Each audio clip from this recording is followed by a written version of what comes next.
So 12 News, your local election headquarters. Again, it is too soon to know who exactly is going to be in the Oval Office for the next 4 years. We kind of had a sense this might happen, though. It was predicted by many of the experts. So many ballots still have not been counted yet, but presidential candidates did speak overnight, and they have vastly different views on the vote counting process. Yeah, they certainly do. And 12 News reporter Kate Walsh is tracking the latest ballot counts as they're coming in across the country at 6 o'clock on this Wednesday morning. She's live with the latest details.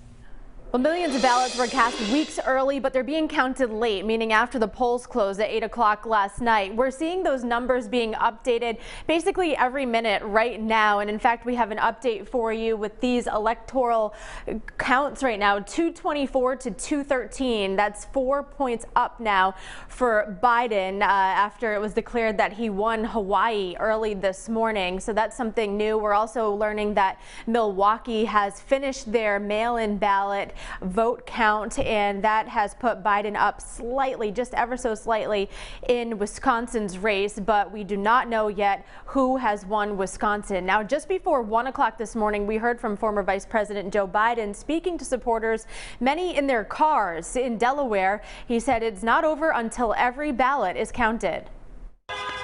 I'm here to tell you tonight, we believe we're on track to win this election.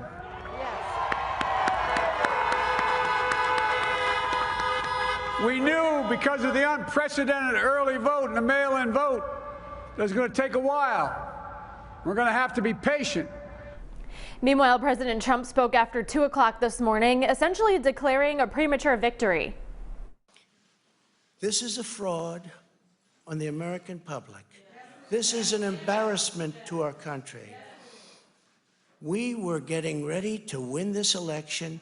Frankly, we did win this election. So here's a closer look right now at where things stand. Pennsylvania yet to be called and isn't expected to be called for quite some time as votes are still counted. Now, this state carries 20 electoral votes. Wisconsin has 10, Michigan with 16, North Carolina, another battleground state, also yet to be called, and that carries 15. Overnight, the big news is Florida has been declared a victory for Trump. Arizona goes to Biden. And zooming in a little bit closer, locally, Rhode Island and Massachusetts went pretty early on to Biden with an overwhelming majority of support there. We'll continue to update you on these numbers as we are seeing them updated throughout the morning in these early morning hours for other parts of the country still. I'm Kate Walsh, 12 News. So that's the national picture. A couple of big headlines locally. Rhode Island's most powerful politician could be on the way out. And an apparent upset in the mayor's race in Warwick. Erica Ritchie is continuing our coverage live outside the Board of Elections in Cranston this morning. Erica? Well, Danielle, Patrick, as of 1:30 this morning, the Board of Elections still has several votes to count. So some of the big races are officially not decided as of right now. But let's go ahead and give you a glimpse of what it looks like at this hour. We're going to start with what's potentially the biggest upset of this election season here. The Associated Press projecting the Republican newcomer Barbara Ann Fenton Fung defeating the state's most powerful lawmaker, House Speaker Nick Mattiello, who's held that position since 2014. As of right now, Fenton Fung leads the race by close to 1,100 votes, but there's a caveat. We'll talk more about that in just a moment. Also in Cranston, we can tell you that Republican Ken Hopkins has a sizable lead over his Democratic challenger Maria Bucci by almost 3,000 votes. And over in Warwick, looks like it could be another ousting of an incumbent, Mayor Joseph Solomon, down to former school committee member Independent Frank Picozzi, who took nearly 60% of the vote there. Now, back to the race for the House District 15 seat in Cranston, where once again, Barbara Ann Fenton Fung projected to unseat Nick Mattiello. According to the Board of Elections, there are still close to 1,800 votes from the district that have not been counted because of a problem with USB drives from early in-person voting. Even if Mattiello, though, picks up the vast majority of those votes, it still doesn't look like it would be enough for a comeback for him.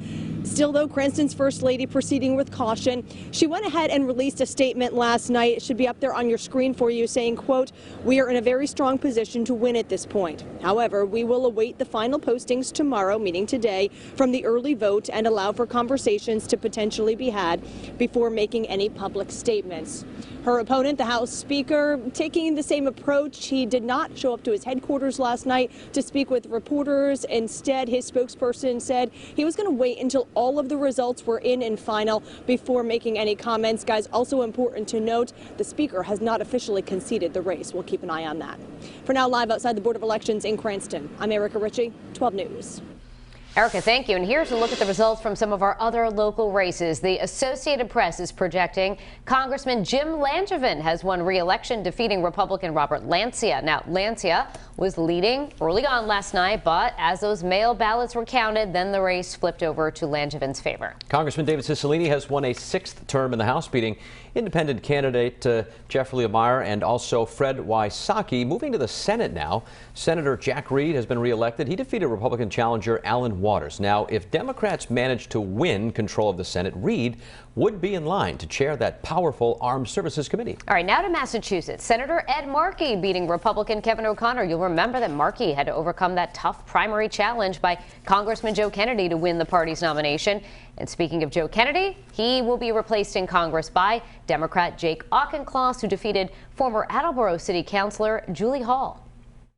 Together, we can chart a course of renewal.